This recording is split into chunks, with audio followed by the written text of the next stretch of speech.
quiero darle una reseña de lo que Jesús hizo en su última semana aquí en la tierra, de domingo a domingo. Y yo quiero hacerle una pregunta. Si te dijeran a ti que hoy domingo, más bien, si te dijeran a ti que hoy domingo, que el próximo viernes vas a morir aproximadamente a las 12 del día, ¿qué harías durante esa semana? Si te dijeran que durante la semana tú vas a partir de esta tierra, ¿qué es lo que harías? ¿Qué arreglarías? ¿Qué instrucciones le darías a tu esposa o a tus hijos? ¿Qué le dirías a tu familia? ¿Qué le dirías a tus amigos? Si tú tenías un proyecto que iniciaste, ¿qué les dirías para que lo continúen?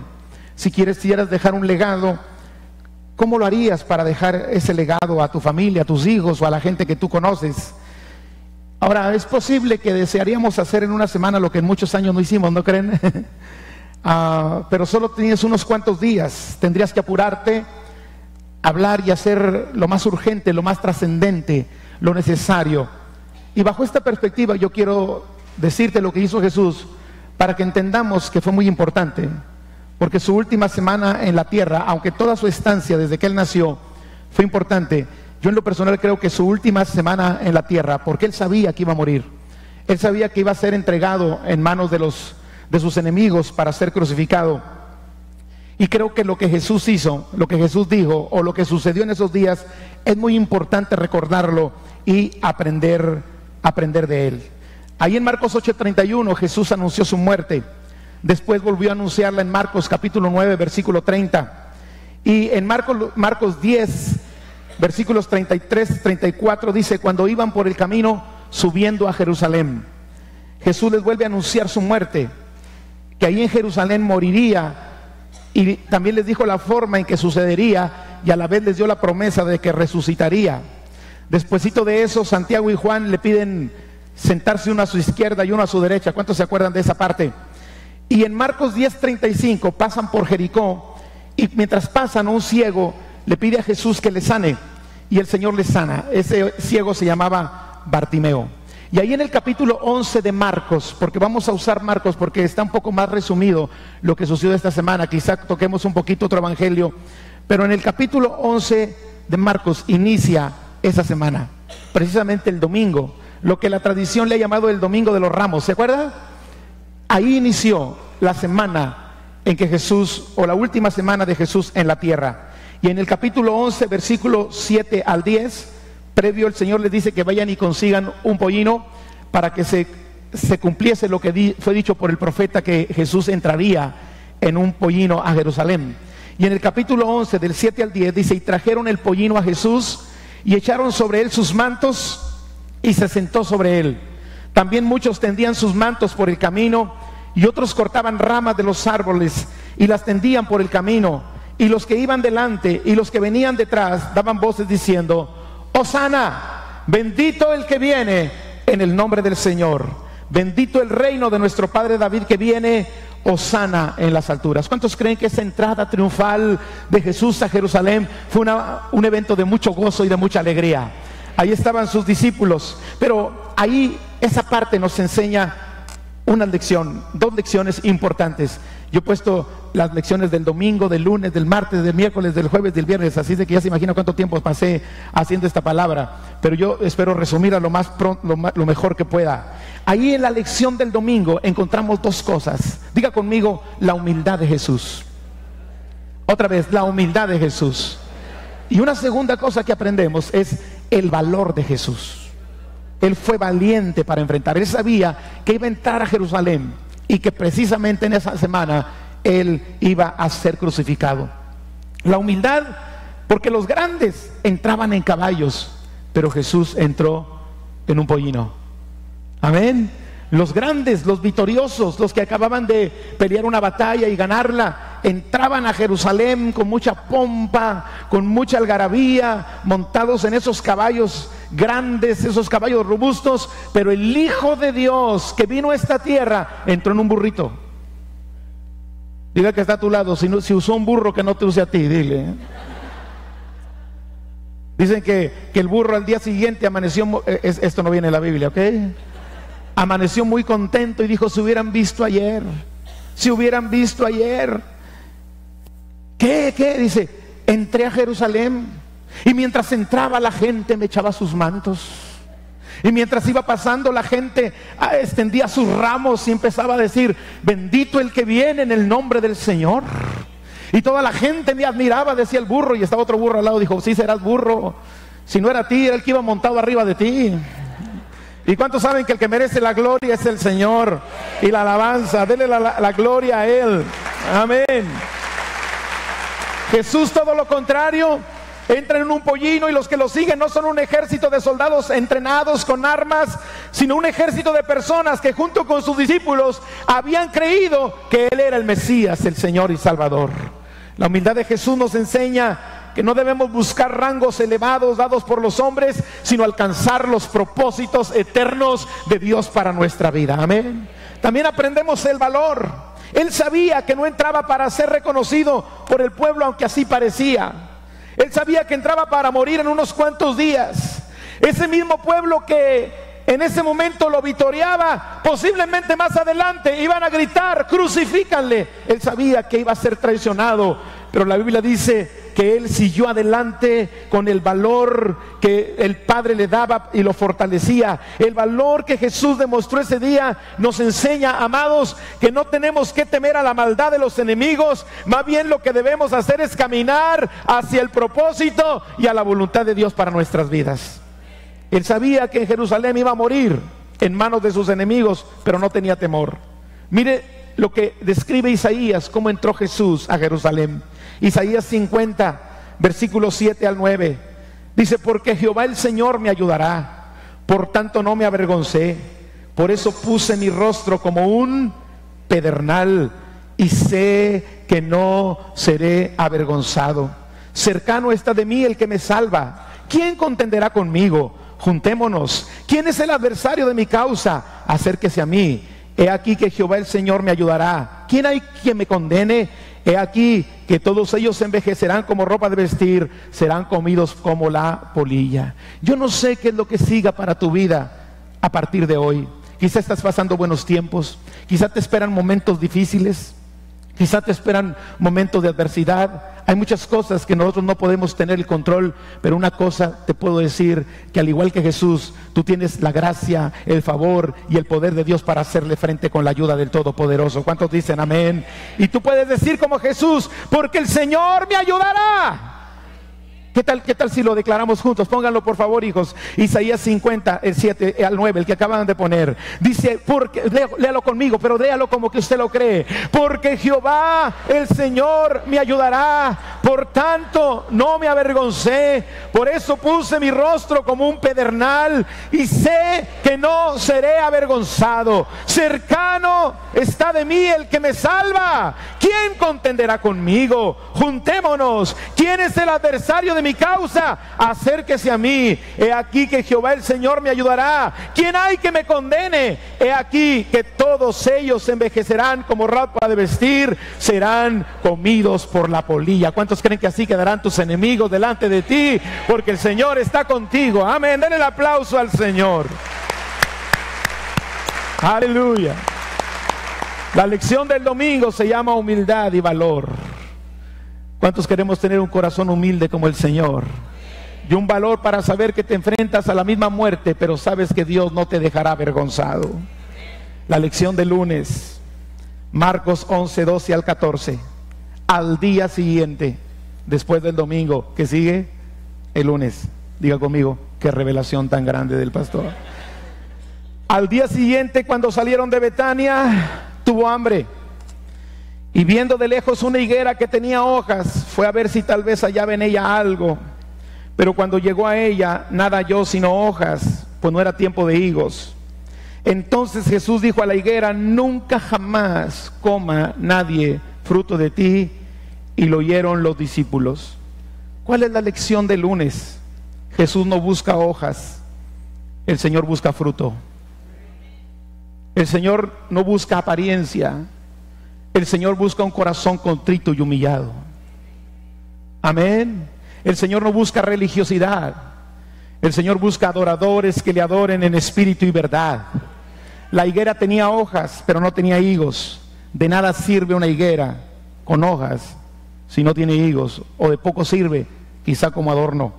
La higuera representa la religión sin fruto, muchas liturgias, pero nada de fruto, muchos programas, pero nada de fruto. Se ve frondosa, se ve hermosa, pero está estéril. Mucho conocimiento, pero nada de fruto. La lección del lunes nos dice que Jesús busca fruto y no hojas. Es interesante que Jesús quiso encontrar fruto cuando no era tiempo de fruto. Qué interesante. Cualquiera de nosotros podría decir que injusto que Jesús busque fruto, busque higos cuando no es tiempo de higos. Pero esto nos enseña otra gran revelación, y es que el verdadero creyente, hijo de Dios, no da fruto por temporadas, da fruto siempre. Y Jesús quiere encontrar en tu vida fruto todos los días. ¿Cuántos dicen amén? No somos de temporadas. Dile que está a tu lado, no eres de temporadas. Tú vas a estar fructificando siempre. Amén.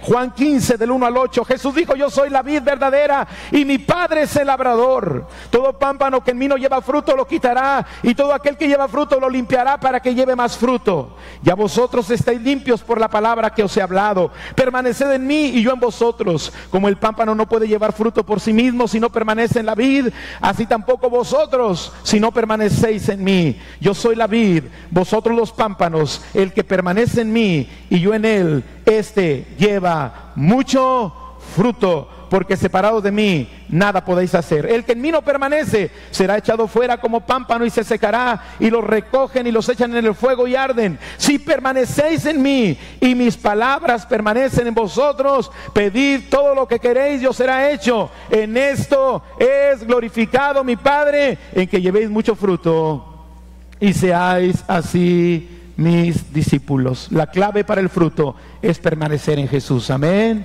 Jesús dijo: separado de mí nada puedes hacer. Ese mismo lunes purificó el templo. A principios del mes de enero hablamos mucho acerca de eso. No sé si usted recuerde, y no voy a detenerme ahí, pero dijimos que la casa, enseñamos lo que la casa de Dios es, lo que sucede en la casa de Dios, la importancia de la casa de Dios, la actitud correcta en la casa de Dios, la motivación correcta para venir a la casa de Dios, nuestra actitud al venir a la casa de Dios, nuestra actitud al entrar a la casa de Dios. ¿Cuántos recuerdan de esto? Nuestra actitud al estar en la casa de Dios y cómo comportarnos en ella, y nuestra actitud al salir de la casa de Dios. Diga conmigo: llegó el martes. Marcos 11, 20 al 26. Y pasando por la mañana, martes, vieron que la higuera se había secado desde las raíces. Entonces Pedro, acordándose, le dijo: Maestro, mira la higuera que maldijiste, se ha secado. Respondiendo Jesús les dijo: tened fe en Dios, porque de cierto os digo que cualquiera que dijere este monte, quítate y échate en el mar, y no dudará en su corazón, sino creyere que será hecho lo que dice, lo que diga le será hecho. Por tanto os digo que todo lo que pidiereis orando, creed que lo recibiréis y os vendrá. Y cuando estáis orando, perdonad si tienes algo contra alguno, para que también vuestro Padre que está en los cielos os perdone a vosotros vuestras ofensas, porque si vosotros no perdonáis, tampoco vuestro Padre que está en los cielos os perdonará vuestras ofensas. Ahora, algo que nos enseña también el episodio de la higuera es que es muy, muy importante para nosotros aprender acerca de la fe. Quizá el Señor maldijo a la higuera, aunque no era tiempo de higos, con el fin de enseñarle a sus hijos una gran lección. Y aquí Jesús nos enseña la importancia de tener fe en Dios. La Biblia dice que sin fe es imposible agradar a Dios. Jesús nos enseña la importancia de una declaración de fe. Si le dijeres al monte, quítate, va a suceder. Hoy en este tiempo hay personas que piensan que no hay que declarar en fe, pero aquí Jesús está diciendo: dile a la montaña que se mueva si tienes fe. Las declaraciones de fe precisamente son eso. Están fundamentadas en el poder de Dios y en las promesas de Dios. No están fundamentadas en nuestro egoísmo, no están fundamentadas en nuestra manera de pensar o nuestros deseos carnales, sino están fundamentadas en lo que Dios ha dicho. ¿Cuántos dicen amén? Amado, Jesús nos enseñó que la importancia de una declaración de fe fundamentada en el poder de Dios y en sus promesas. Hablarle al monte con fe, creyendo lo que dice, sin duda alguna en el corazón, lo que digas será hecho. Dile al que está a tu lado, es tiempo de abrir tu boca y llamar las cosas que no son como si fuesen. Dígaselo, dígaselo, dígaselo. Es tiempo de abrir tu boca y llamar las cosas que no son como si fuesen. Amén. Jesús también enseñó la importancia de la oración con fe como el medio para pedir y recibir. Hermano, la oración es necesaria para pedir y para recibir. Jesús ahí mismo enseña la importancia de orar con un corazón libre de rencor, porque cuando el corazón no hay perdón y estamos lastimados y dañados por el rencor, nuestras oraciones no llegan a la presencia del Señor, porque Jesús dijo que claramente que si no perdonamos a los hombres sus ofensas, tampoco nuestro Padre nos perdonará las nuestras. ¿Cuántos dicen amén? Jesús también ahí nos enseña en ese martes que hay ocasiones en que hay que guardar silencio. En el capítulo 27 al 33 le cuestionan la autoridad con la cual él hacía lo que hacía, pero no se los dijo, simplemente guardó silencio. ¿Cuántos aprenden una lección? Que hay veces en que hay que cerrar la boca y esperar que Dios obre. No digas yo me vengaré, espera en el Señor y Él te salvará. No hagas tu justicia por tu propia cuenta, deja que el Señor arregle las cosas como Él sabe mejor que se pueden arreglar. ¿Cuántos dicen amén? También Jesús ese mismo martes les enseña que Él es la piedra rechazada por los edificadores, pero esa piedra que rechazaron viene a ser la piedra principal en la cual está fundamentada nuestra fe. Amén. También el Señor en ese mismo martes enseña y les dice: al César lo del César y a Dios lo de Dios. Muchas de estas enseñanzas eran producto del cuestionamiento de cuestiones o de trampas que querían poner a Jesús, pero en cada trampa, en cada tentación que le ponían, Él nos dejaba una gran enseñanza. Ese mismo martes el Señor enseña que el mandamiento más grande es: amarás al Señor tu Dios con todo tu corazón y con toda tu alma y con todas tus fuerzas. Pero también enseña que el segundo es semejante: amarás a tu prójimo como a ti mismo. Ahí mismo el martes Jesús enseña que Él es el Señor. Amén. En el capítulo 12 del 35 al 37 dice: enseñando Jesús en el templo decía: ¿cómo dicen los escribas que el Cristo es hijo de David? Porque el mismo David dijo por el Espíritu Santo: dijo el Señor a mi Señor, siéntate a mi diestra hasta que ponga tus enemigos por estrado de tus pies. David mismo le llama Señor. ¿Cómo pues es su hijo? Y gran multitud del pueblo le oía de buena gana. ¿Cuántos hoy podemos declarar con nuestra boca que Jesús es el Señor? Hágalo, hágalo, hágalo. Una vez más, con el corazón, dígalo. Denle un aplauso al Señor. Amén. El martes fue de mucho trabajo, porque también enseñó la ofrenda que agrada a Dios. Y Jesús enseñó que el tamaño de una ofrenda no se mide por la cantidad, se mide por el amor y la disposición de hacerlo. Cuando aquella mujer echó solamente 2 pequeñas monedas, todo lo que tenía, todo su sustento. Amén. Ahí mismo el martes, en el capítulo 13, Jesús habló de las señales del fin del mundo y de su regreso a la tierra. Gloria a Dios, porque nosotros tenemos esperanza que Cristo viene. ¿Cuántos esperan la venida del Señor? Y podemos ver que hay señales en estos tiempos, que estamos viviendo los últimos tiempos, y creemos que Jesús pronto viene, y necesitamos estar listos para nuestro encuentro con Él. Amén. Pero diga conmigo: llegó el miércoles. Voltea al que está a su lado, dígale: llegó el miércoles.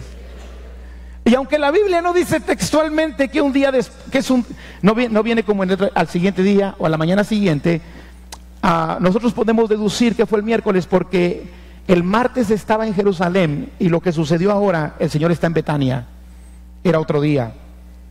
Mientras los principales sacerdotes y los escribas buscaban cómo prenderle por engaño y matarle, hay un suceso que nos enseña lo que es la verdadera adoración. En el capítulo 14 del 3 al 9 llegó una mujer con un frasco de perfume. ¿Cuántos recuerdan la historia? Un perfume de nardo puro, y lo derramó a los pies de Jesucristo. Versículo 3 dice del capítulo 14: pero estando él en Betania, en casa de Simón el leproso, y sentado a la mesa, vino una mujer con un vasco de alabastro de perfume de nardo puro de mucho precio, y quebrando el vaso de alabastro, se lo derramó sobre su cabeza. Empezaron las críticas, porque siempre habrá alguien que no esté de acuerdo. Y dijeron: pudo haberse vendido este perfume por 300 denarios y darlo a los pobres. Pero Jesús dijo: déjala, a los pobres siempre los tendrás con ustedes, a mí no siempre me tendréis. Esta mujer ha ungido mi cuerpo para la sepultura. Jesús vuelve a anunciar que pronto iba a morir. Amados, pero también este suceso nos enseña que la verdadera adoración nos lleva a desprendernos de lo que nosotros consideramos valioso. ¿Cuántos dicen amén? ¿Cuál es tu tesoro más valioso? Tu vida, tu tiempo. ¿En qué inviertes tu tiempo? Es lo que tiene más valor. Y cuando somos verdaderos adoradores, le damos tiempo al Señor para adorarlo. Amén. La verdadera adoración nos lleva a dar lo mejor. Diga conmigo: Dios merece lo mejor. Dice que era un perfume de puro y de mucho precio. La verdadera adoración cuesta. ¿Cuántos dicen amén? ¿Y cuántos están dispuestos a pagar el precio? Pero también esto nos enseña que nunca será un desperdicio ofrecer lo mejor a Jesús. Y aquí hay jóvenes que a su tiempo, en su edad, están ofreciendo lo mejor, la vida, el mejor tiempo, el mejor momento de su vida. Y quiero decirles, jóvenes, que nunca será un desperdicio que tú le des tu vida a Jesucristo. Amén. La verdadera adoración es antes que las buenas obras. Antes que las buenas obras. Ellos dijeron: dale mejor ese dinero a los pobres. Dijo Jesús: no. La verdadera adoración es antes que las buenas obras. De nada sirve que hagas buenas obras si no me adoras. Primero estoy yo. ¿Cuántos dicen amén a esto? El verdadero adorador nunca será olvidado. Jesús dijo de esta mujer: lo que hizo esta mujer será recordado para siempre. Y hoy lo estamos recordando en este momento. ¿Cuántos dicen amén? Marcos 14:9: de cierto os digo que donde quiera que se predique el evangelio en todo el mundo, también se contará lo que está hecho para memoria de ella. Diga conmigo: llegó el jueves. Vamos bien rápido, ¿verdad? ¿Se están aburriendo? Ok, llegó el jueves. Diga conmigo: llegó el jueves. El jueves nos enseña que estamos bajo un nuevo pacto. ¿No le da gusto? Bajo un nuevo pacto. Amén. Marcos 14:12: el primer día de la fiesta de los panes sin levadura, cuando sacrificaban el cordero de la Pascua, sus discípulos le dijeron: ¿dónde quieres que vayamos a preparar para que comas la Pascua? Ahora vamos a Marcos 14:17 al 25. Y cuando llegó la noche, vino él con los 12. Y cuando se sentaron a la mesa mientras comían, dijo Jesús: de cierto os digo que uno de vosotros que come conmigo me va a entregar. Entonces ellos comenzaron a entristecerse y a decirse uno por uno: seré yo, y el otro: seré yo. Él respondiendo les dijo: es uno de los 12, el que moja conmigo en el plato. A la verdad, el Hijo del Hombre va según está escrito de él, mas hay de aquel hombre por quien el Hijo del Hombre es entregado. Bueno le fuera a ese hombre no haber nacido. Y mientras comían, Jesús tomó pan y bendijo y lo partió y les dijo diciendo: tomad, este es mi cuerpo. Y tomando la copa y habiendo dado gracias, les dio, y bebieron de ella todos. Y les dijo: esta es mi sangre del nuevo pacto, que por muchos es derramada. De cierto os digo que no beberé más del fruto de la vid hasta aquel día en que lo beba nuevo en el reino de Dios. Y ahí se instituyó lo que nosotros conocemos como la Santa Cena o la mesa del Señor. ¿Cuántos dicen amén a esto? ¿Cuántos le dan gracias a Dios que estás bajo un nuevo pacto? Si estuviéramos bajo el antiguo pacto, aquí estuviera lleno de animales sacrificados, estuviera lleno de sangre derramada de animales. El olor animal a sangre, a rastro. ¿Alguien ha pasado por el rastro alguna vez o ha entrado a un rastro? Eso es lo que se olía en el templo de Jerusalén. Dile al que está a tu lado: ahora oremos puro Chanel 5 a las hermanas, ¿verdad? ¿Sí me estoy explicando? Pero el olor era un olor a muerte. Siempre el templo olía a muerte. Pero la Biblia dice que Jesucristo murió una sola vez y para siempre. Un solo sacrificio fue suficiente para eliminar todos los demás sacrificios. Y ahora Jesucristo nos da entrada por el nuevo pacto al lugar santísimo para alcanzar gracia y hallar misericordia para el oportuno socorro. ¿Cuántos se gozan de ello? Amén. Aleluya. Aleluya. Amados, participar de la mesa del Señor es hacer memoria del cuerpo y de su sangre. Es recordar para agradecer y hacer presentes sus beneficios. Participar de la mesa del Señor es anunciar su muerte que nos trajo vida. Participar de la mesa del Señor nos hace conscientes de que Él regresará y que hay que esperar su venida. Participar de la Santa Cena nos lleva a discernir y estar conscientes del cuerpo de Cristo. Tomar la Santa Cena nos enseña a separarnos del mundo y vivir para Cristo. ¿Cuántos dicen amén? En el capítulo 14 de 26 al 31 de Marcos, Jesús anuncia que Pedro lo va a negar. Y aquí hay una lección que podemos aprender. Pedro dijo que no, pero al final terminó negándolo. Y eso nos enseña que el que piensa estar firme, mire que no caiga. Que no se trata de buenas intenciones, resultado de las emociones, sino se trata de hacer determinaciones guiadas por las convicciones. ¿Cuántos están convencidos que Jesús es el Señor? En el capítulo 14 del 32 al 42, Jesús está en el Getsemaní. Jesús nos enseña la necesidad de orar en los momentos difíciles de la vida. En los momentos más angustiantes hay que ir a la presencia de Dios. Jesús nos enseña que en el proceso, el cumplimiento de la voluntad de Dios, vamos a ser tentados para no hacerla, ya sea por temor o por cualquier otra situación. Él le dijo al Padre: si es posible, pase de mí esta copa, pero no se haga lo que yo quiero, sino se haga tu voluntad. También ahí nos enseña el Señor que en los momentos difíciles de tu vida, el Señor mandará un ángel para fortalecerte. ¿Cuántos dicen amén? Después de eso, esa misma noche viene el arresto de Jesús y la negación de Pedro. El arresto de Jesús fue injusto, indicándonos que en ocasiones vamos a sufrir injusticias en la vida. Todos lo dejaron a la hora de la prueba, y hasta el mejor intencionado de todos, llamado Pedro, también lo negó.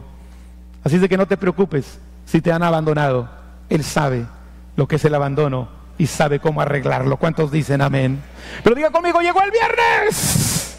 Jesús es sentenciado y es crucificado. Y solamente quiero recordarles las 7 palabras de la cruz: Padre, perdónales, porque no saben lo que hacen. De cierto te digo que hoy estarás conmigo en el paraíso. Tengo sed, tengo sed. Y yo creo que esa sed sigue vigente en el corazón de Jesús.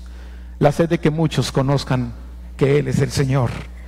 Mujer, he ahí tu hijo. Hijo, he ahí tu madre. Hasta el último momento de su vida, Jesús honró a sus padres. Dios mío, ¿por qué me has abandonado? ¿Tú has sentido el abandono? Jesús lo sintió. El Padre estaba ahí, pero Él se sintió abandonado. Quizá el Padre volteó por un momento en la eternidad a no verlo porque estaba cargando el pecado de todos nosotros, pero nunca lo abandonó. Pero Él sintió el abandono.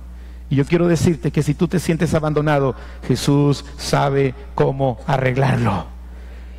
La 6ª palabra de Jesús en la cruz fue: consumado es, como diciendo, termine la obra. Y quiera Dios que nosotros aprendamos de Jesús, que no te vayas de esta tierra sin consumar la obra que Dios te ha mandado a hacer. Y la última palabra de Jesús: Padre, en tus manos encomiendo mi espíritu. Diga conmigo: llegó el sábado. Hubo un gran silencio en la tierra. Los fariseos, con temor de que los discípulos les jugaran una mala pasada, deciden apelar a Pilato para que selle la tumba, la entrada de la tumba, y ponga guardias solo por si acaso.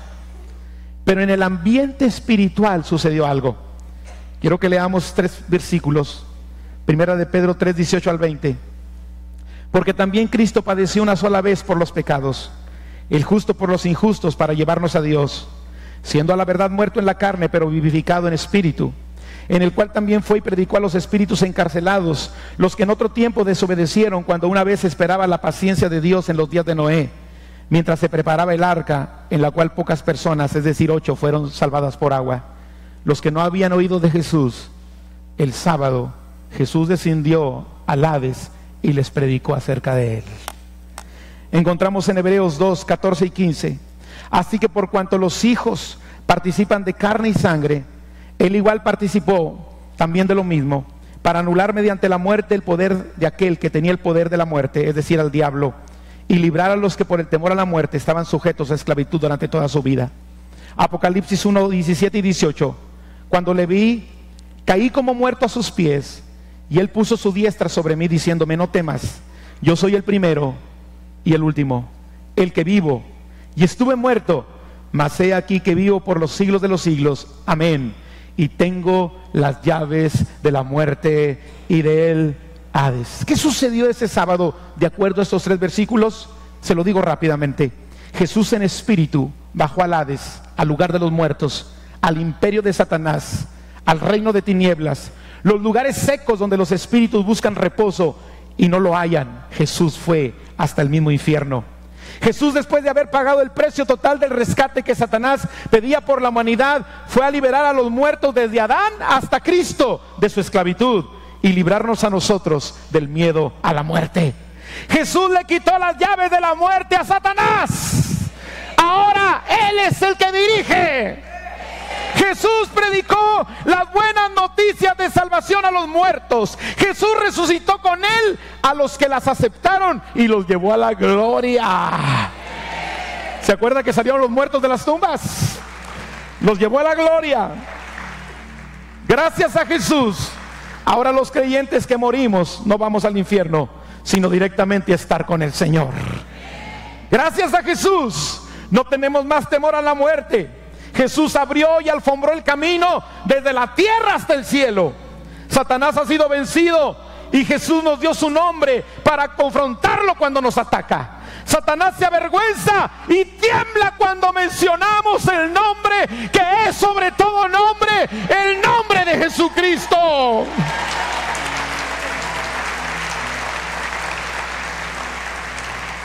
Porque se acuerda que lo derrotó y lo despojó legalmente de su autoridad sobre nosotros, pagando el precio de nuestro rescate, y le arrebató las llaves del infierno y de la muerte. Y cuando resistimos al diablo, el diablo huye de nosotros. Jesús nos liberó del miedo a la muerte. Somos libres para siempre, porque en Cristo tenemos vida eterna. Lo diga conmigo: llegó el domingo. Primero a los Corintios 15, 22. Dice el apóstol Pablo: mas ahora Cristo ha resucitado de los muertos. El versículo 20: primicias de los que durmieron fue hecho. Porque por cuanto la muerte entró por un hombre, también por un hombre la resurrección de los muertos. Porque así como en Adán todos mueren, también en Cristo todos serán vivificados. Pablo dice que nuestra fe tiene fundamento y no es vana, porque Cristo verdaderamente ha resucitado. Hoy no le cantamos a un Dios que no oye.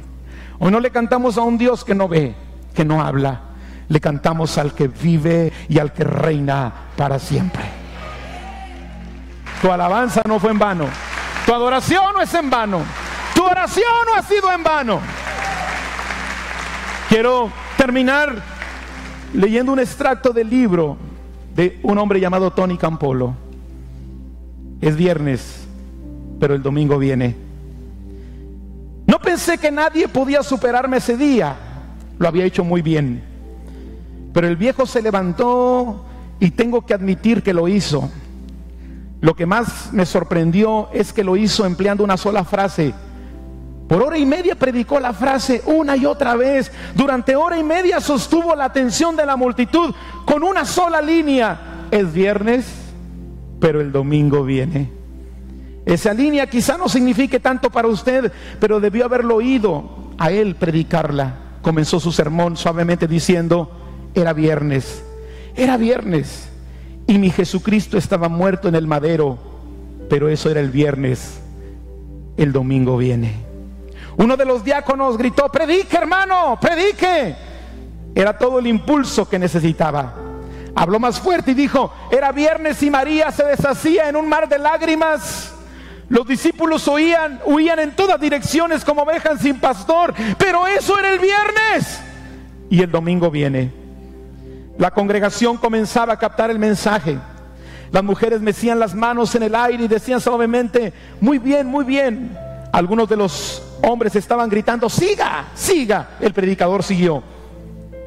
Levantó el volumen todavía más y exclamó: era viernes. Los cínicos miraban el mundo y decían: ¿cómo han sido las cosas? Así seguirán. No se puede cambiar nada en este mundo. No se puede cambiar nada. Pero esos cínicos no sabían que solo era viernes. El domingo viene. Era viernes. Y el viernes las fuerzas que oprimen al pobre y lo hacen sufrir dominaban la situación. Pero eso era el viernes. El domingo viene. Era el viernes, y el viernes Pilato pensó que con lavarse las manos se había evitado muchos problemas. Los fariseos se pavoneaban riendo y metiendo los codos en las costillas del otro. Pensaban que habían vuelto a tomar el control, pero no sabían que apenas era viernes. El domingo viene. Mantuvo la frase por media hora, una hora, hora y cuarto, hasta una hora y media. Una y otra vez atacó con: es viernes, pero el domingo viene. Es viernes, pero el domingo viene. Es viernes, pero el domingo viene. Para cuando hubo terminado el mensaje, yo estaba exhausto. Nos había mantenido a mí y a todos los demás en tal grado de exaltación que no creo que ninguno hubiera podido soportarlo por más tiempo. Al final de su mensaje simplemente gritó a todo pulmón: ¡es viernes! Y todos los 500 de nosotros gritamos en respuesta al unísono: el domingo viene. Esas son las buenas nuevas. Esa es la palabra que el mundo está esperando. Eso es lo que tenemos que salir y decir a la gente del mundo. Cuando están psicológicamente deprimidos, tenemos que decirles que el domingo viene. Cuando sientan que nunca más conocerán el amor, tenemos que decirles que el domingo viene. Cuando han perdido su creencia en lo milagroso, de manera que ya no esperan grandes cosas de Dios, tenemos que decirles que el domingo viene. Tenemos que ir a un mundo que sufre la injusticia económica y la opresión política y decirles que el domingo viene. El mundo pudiera estar lleno de 5 millones de hambrientos. La mitad del planeta pudiera estar bajo la tiranía de la dominación del hombre. Pudiera quedar algún dictador en un país latinoamericano. En algunas naciones la gente pudiera sufrir la limitación de sus derechos y el ataque de sus esperanzas. Pero yo no me avergüenzo del evangelio de Cristo, porque todos los que están al borde de la desesperación, les puedo gritar a todo pulmón: es viernes, es viernes. Parece que todo está perdido, parece que todo está acabado, parece que no hay futuro, parece que no hay esperanza. Pero la buena noticia es que el domingo viene, porque Jesucristo verdaderamente ha resucitado. ¡Es viernes! ¡Es viernes! ¡Es viernes! Y cuando Cristo resucitó, marcó la victoria total y la derrota del enemigo. ¿Estás pasando por una crisis? No te preocupes, es viernes. Ya llegará el domingo. Amén.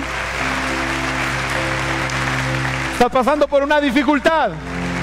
No te preocupes. Pero el domingo, tu esposo te abandonó, pero viene el domingo.